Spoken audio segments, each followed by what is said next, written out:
Hi everyone, thank you for stopping by. This video is going to talk about how you can create your own learning materials on boomlearning.com.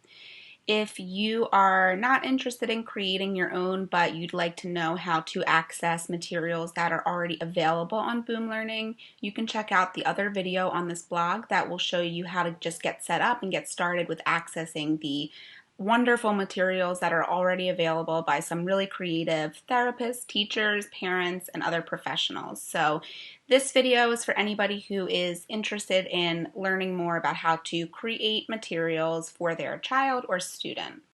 So once you've created a Boom Learning account, you can log in and you'll be taken to this homepage where you'll see this menu at the top of the screen, which has a little paintbrush icon called the Studio. So click that and you'll be taken to your personal studio. So yours might look a little differently than mine, just depending on whether you are planning on selling your materials or you have a free account.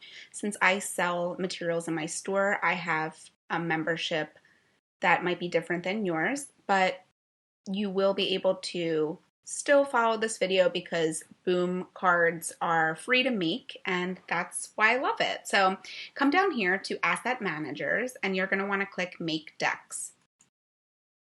So once you're in here, you can come up here and click New Deck.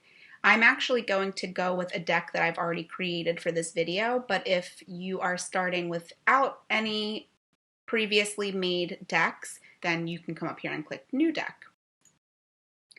So this is going to be a pretty simple video about getting started with creating Boom cards, and I plan on doing some other additional videos for some of the more specific things that you can do once you get some practice with creating them. So this is really an introduction to using boomlearning.com to create interactive materials.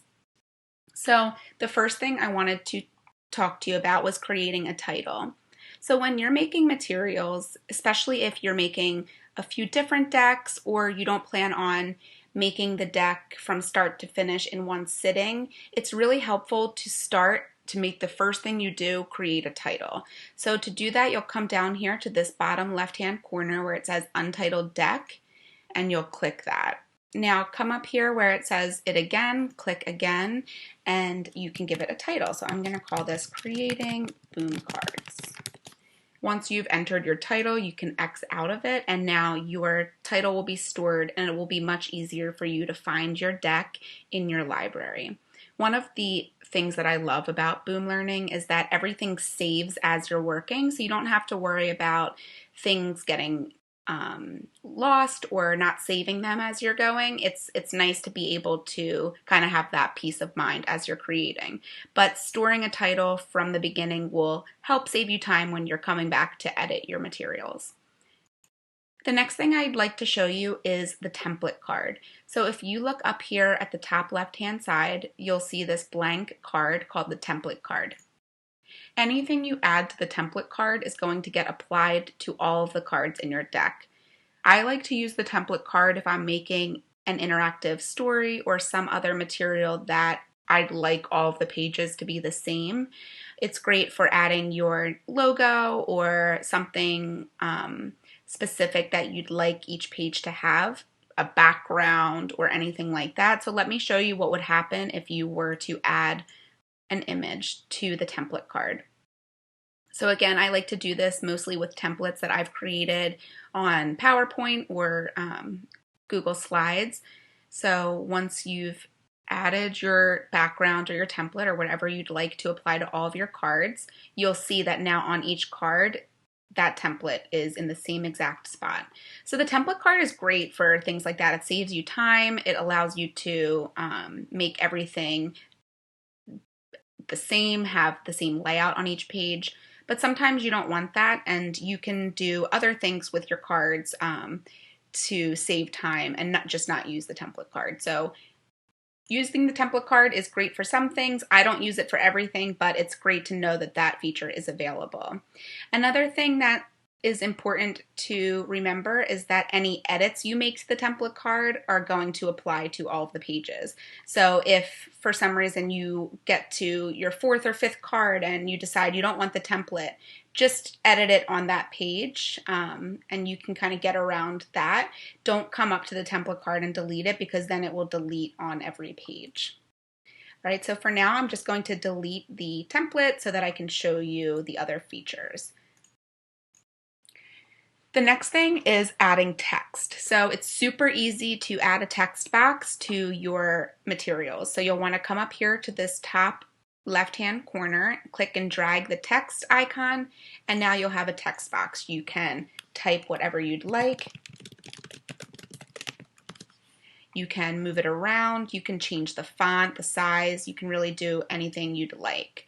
One of the things that I do a lot is I give it a background color. So if you see at the bottom of this right-handed blue menu, you'll see background.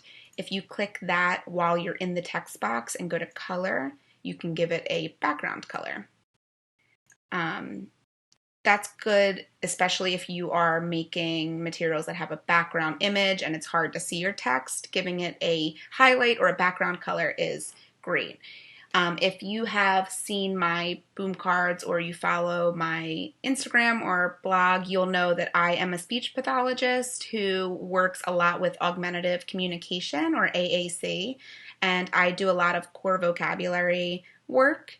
So one of the things you'll see in my resources often is I like to use the background colors to correspond to what's called the Fitzgerald key, which is a color coding system for different parts of speech. And a lot of communication devices use that color coding system, or others like it. So I like to provide that additional cue for my students by having the words highlighted based on their part of speech, or based on what color it will be on their device. So that's why you might see some of those colors being used in my products, but you can leave the background blank, or you can have a color for the background. Backgrounds. So if you would like to make your cards have a background, like a visual scene or anything like that, even if it's just something simple, you can come back over here to image and drag it over and choose a background. So when you're making your materials, you're going to have to upload whatever picture symbols or icons or photos that you're planning on using. Mine are already uploaded because I've been making materials, but you're going to store them to your computer or your downloads, or however you would like, and then you'll upload them into your Boom Learning account. So again, just make sure that any materials that you plan on distributing commercially or selling, that you have the proper permissions. But if you are using your materials with just your students or your child, then you should be fine to use any pictures that you would like.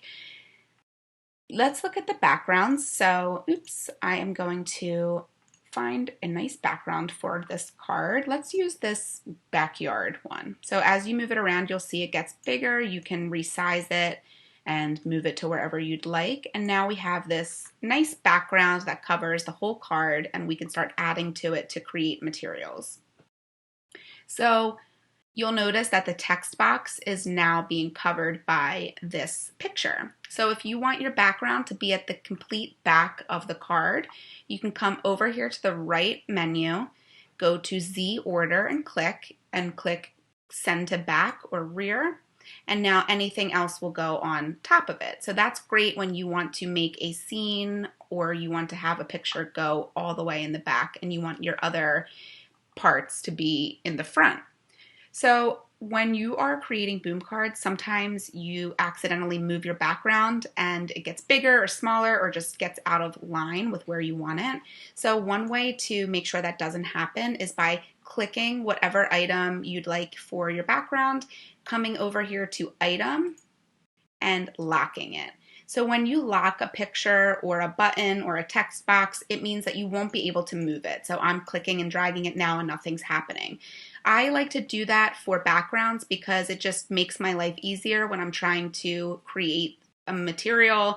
Sometimes I accidentally move the background and then everything gets out of line and that can really wear on your patience. So by locking it, you can kind of save yourself from having to fix it each time you do that by accident.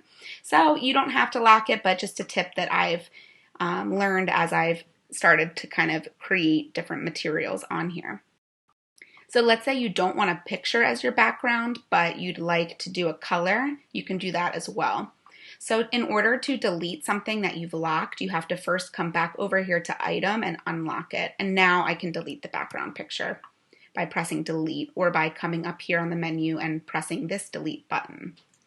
So let's say you just want to have a simple light color for your background. You can come down here to background again, but instead of picking image, you're going to go with color.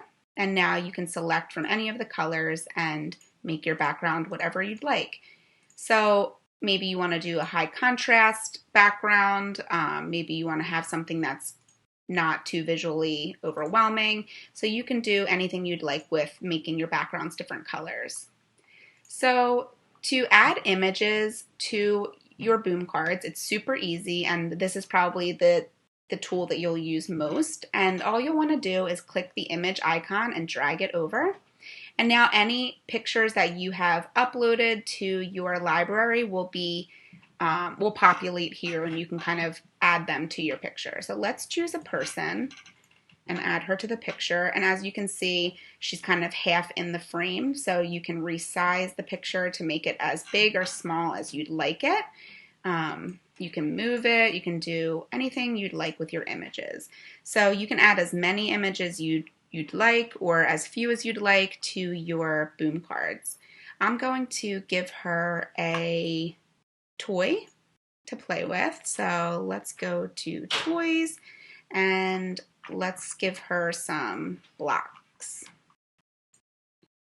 So again, you can resize your pictures, you can move them. I'm going to give her the blocks. So now we have the girl and her toy here, and as you can see, I can decide wherever I'd like it to be on the page.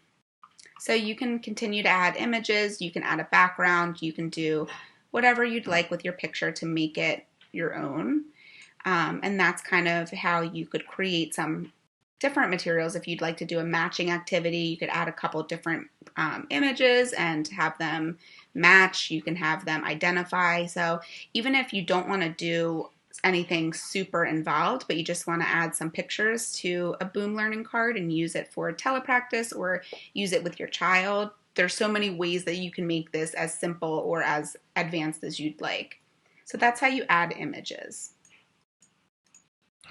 So one of the other great features on Boom is that you can add sounds, which I absolutely love. I think it was a game changer when I realized that you can add sounds to your cards, especially because, like I said, I do a lot of core vocabulary. So being able to have my picture icons say the word that they're representing is major for my students. But to add sound, it's super easy. All you do is the same thing that you do with all of the other things over here. You just click and drag, and you'll be taken to your library of sounds. So again, this is something that's a little bit more advanced that I'll talk to you about in a future video about how to get your sounds created and how to upload them. It's not hard, but being that this is just an intro video, I'm just going to show you how to add the sound directly to your boom cards. So these are all the sounds that I have stored on my computer, and I'm going to choose hi, just to show you. So now you'll see that you have this little speaker icon, and that is your sound. So you can make it big, you can leave it that size, you can leave it to look like the speaker, or you can do a couple different things with it. So one of the things that I love to do with the sounds is apply them to an image. So once you've added the sound to the page, you can come over here to background and click background image once you have that sound highlighted. So you'll see this blue square highlighting the image icon. That means that I've selected it. I'll come over to background image and click, and now I can go ahead and choose a picture that I would like to add. So now our character from the earlier slide is actually a sound. So when your child or student clicks on her, she's going to say whatever sound I've applied to her, which is hi. So if you wanted to check and make sure you've chosen the right sound from your computer, you can come over here to sound properties and just press play. Hi. so that you know for sure that you've chosen the sound that you wanted. So now anytime you click on her when you're playing in the activity, she'll say hi, which is so cool. Such a great feature. Another way to use sounds is to add it to text. So if you are making a story and you want the story to be read to the child, or even a question, what is the girl playing with? So I've added my text here. Now let's say I want to make this a sound. I can add a sound to the text, and I'm going to again just choose hi and pretend that it says the sentence even though it doesn't, just for the sake of this video. So now you have your sound here that if you click it, it will say the sentence if that's the sound you've chosen. Now obviously you're not going to want the sound icon to cover the words, so you can do a few things with that. You can come back down here once you've highlighted the sound icon. You can come back down to background and click background image. And once you're in here, you can choose this no image icon. So it's this like checkerboard with the no or not symbol. Click that. And now your sound icon goes away, but you can still click it. Hi. And it will still say your sentence if that's what sound you've applied to it. So this is great for any type of activity that you're making where you might want your child or student to be able to do it on their own if they're not reading yet, or you want to put directions on your slides. You can add it that way. You can make the sound stretch the whole length of the sentence so that anywhere they click, it will read it. Or you can keep the sound somewhere else on the page. Sometimes for some of my materials, I will make my sound have just like a picture, like a star or something, so that the child can understand, like, okay, if I click the star, it will read the sentence to me, or it will tell me the directions. So you know your child, you know your students and what they need.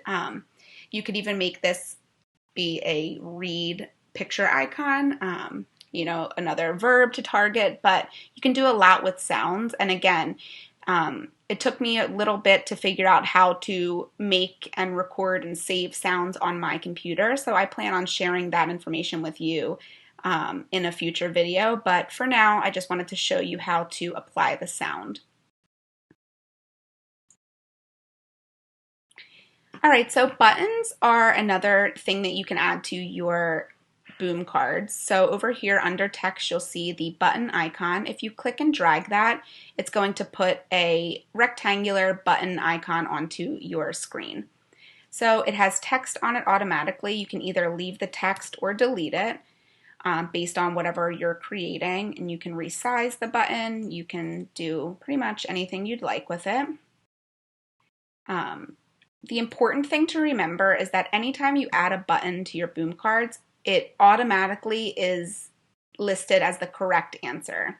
So if you're making a multiple choice, or you're giving more than one option and one of them is correct, you're going to want to make sure that you pay attention to your answer options. So let's add back in our character.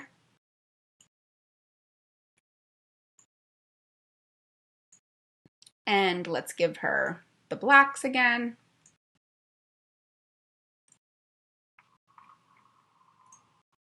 And let's see.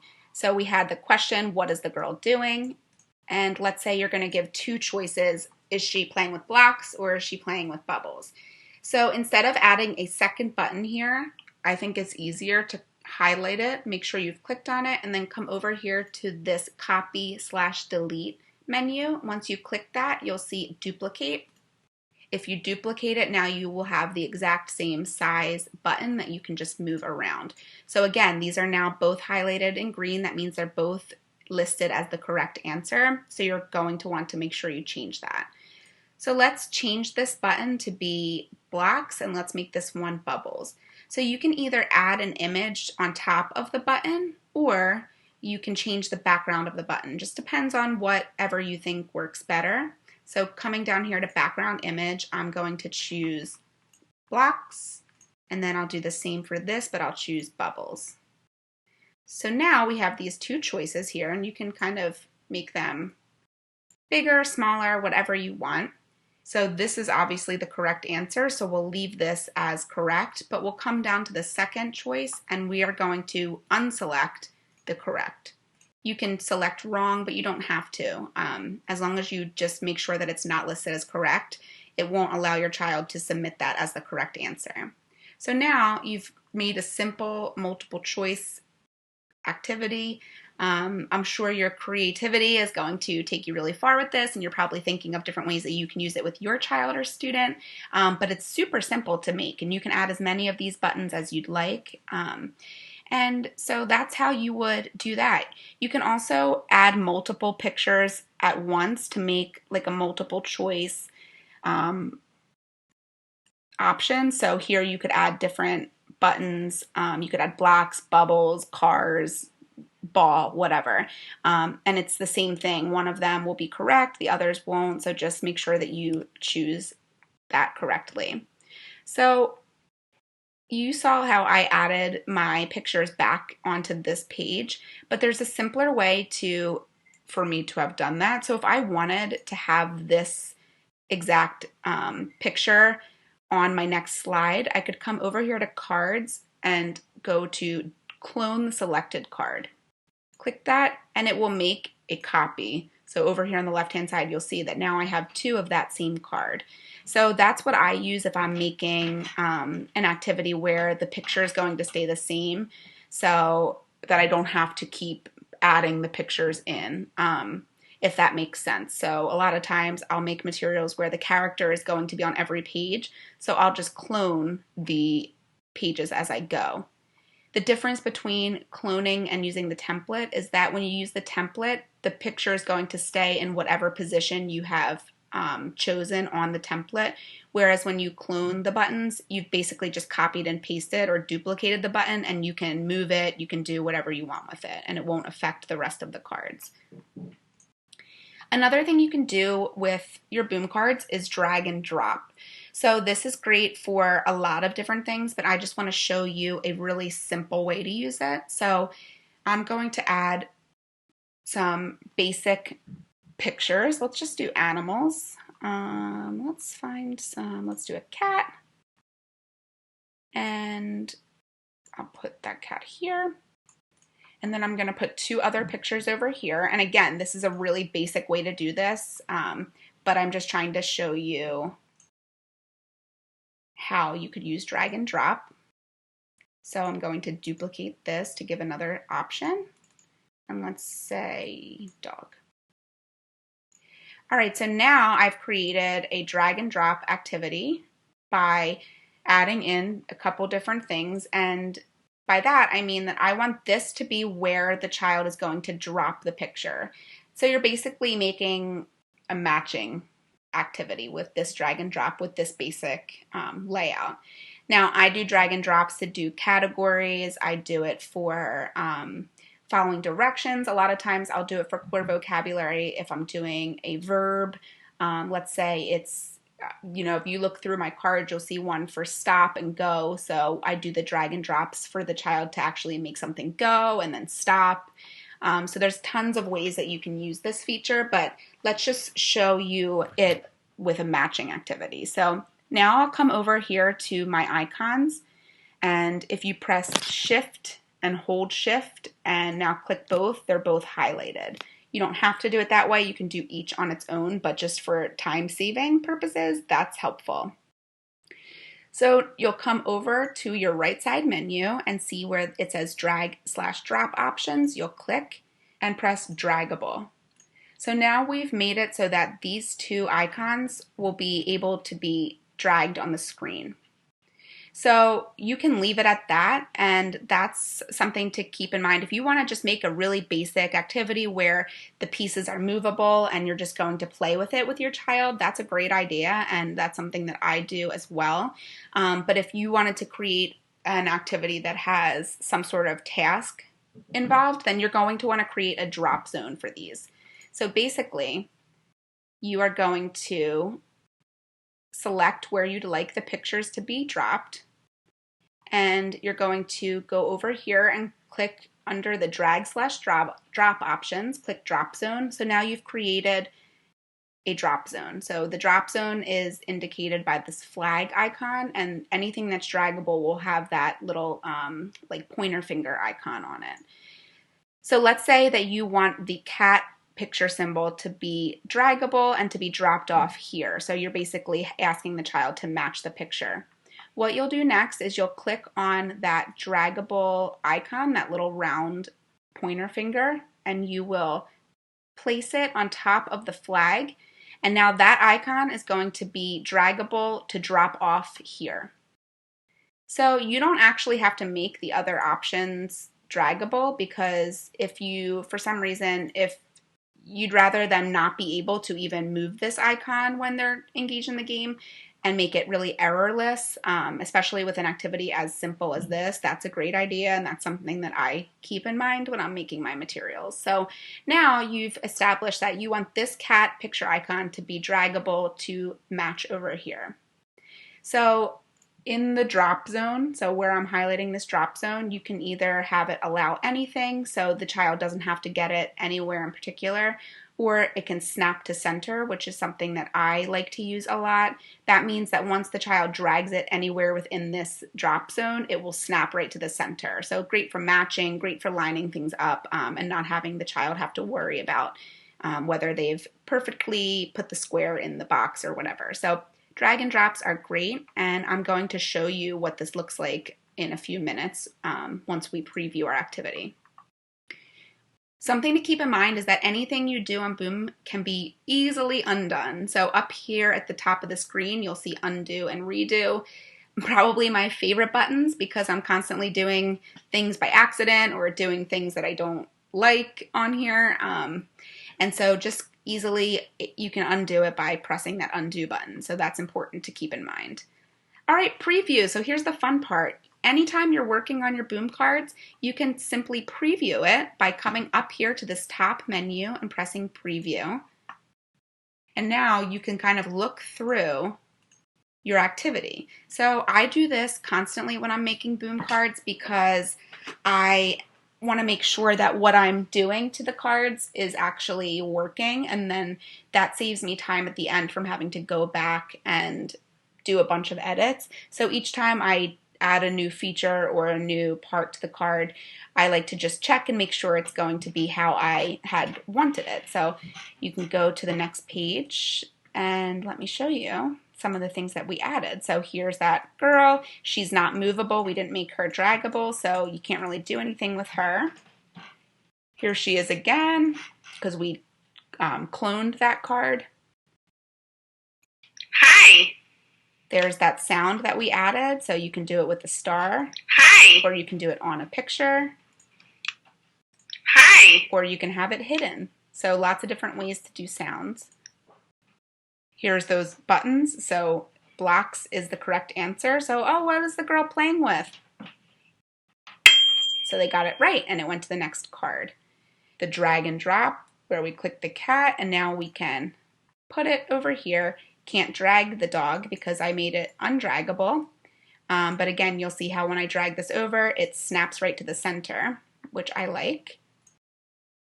And that's how you preview it. So then you'll go back, and that's how you can kind of make sure that what you're doing is working. Again, that saves a lot of time.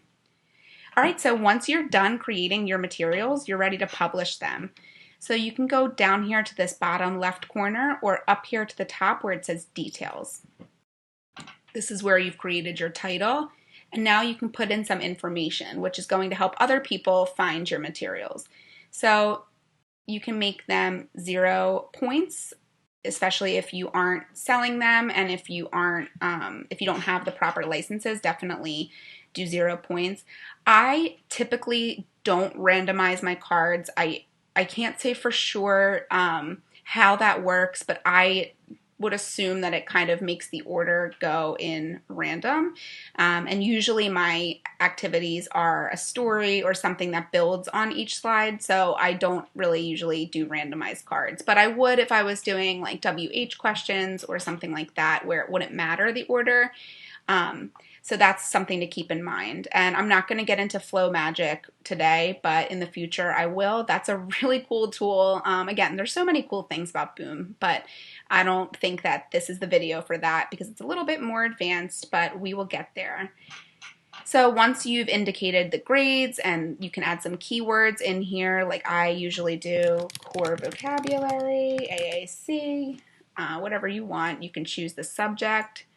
You can write a little description, and then if you're selling it, you'll choose if you want to add it to Teachers Pay Teachers or somewhere else, and they'll give you a code for that. And then down here, you'll decide if you're going to publish it to the store or make it a private publish. So I do private publishes for any Boom decks that have any identifying information or photos of students or their families or anything like that. Anything that I don't want to be accessible to anyone else besides me or my student, I will do a private publish. But anything else I'll publish to the store. If you are selling your materials, you can choose how many points you'd like to make your materials worth. I think it's important to have kind of a variety in your store if you are selling them.